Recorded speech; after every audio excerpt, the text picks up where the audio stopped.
News this morning, Amazon has just announced it's cutting 16,000 jobs worldwide. You think your exceeds expectations performance review will save you? It won't. When a company decides to cut 15% of the workforce, they don't look at your passion. They look at a spreadsheet column called role criticality.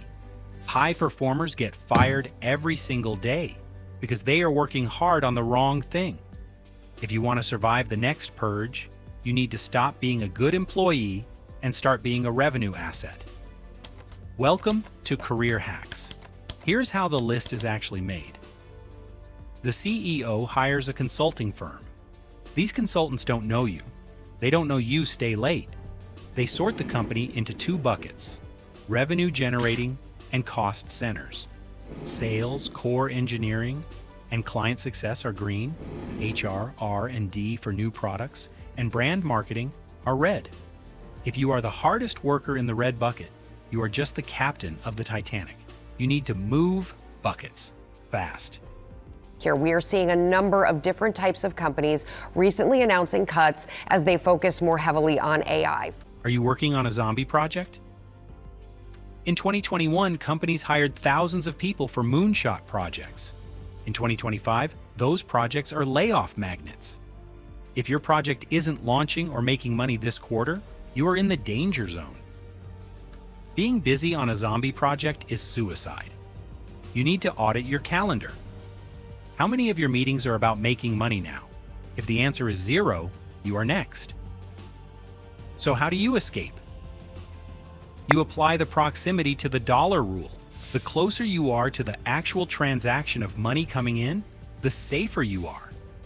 If you are in marketing, stop working on brand awareness decks. Pivot to lead generation. If you are in engineering, stop refactoring old code.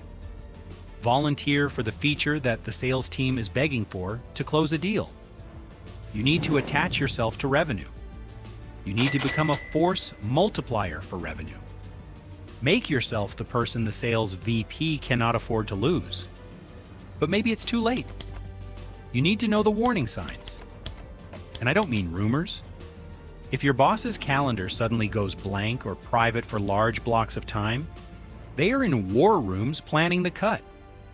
If your travel and expense card gets declined or a software subscription is canceled until further notice, that is not thriftiness. That is cash preservation for severance payouts. If you stop getting invited to meetings about the future, it is because you are not part of the future. If you see these signs, do not work harder. Trigger the Lifeboat Strategy. Look internally. Who is the golden child manager in your company, the one whose team is growing? Network with them today. Ask for a 15-minute coffee to learn about their vision. Try to transfer before the freeze is official. Document your wins, not for your boss, but for your resume. Download your work samples now. Once the email hits, you lose access in seconds. You cannot control the economy. You cannot control your CEO's bad decisions, but you can control your positioning. Be a revenue generator or be a casualty. Those are the only two options left in corporate. If you like this video, check the dark side of quitting on the channel.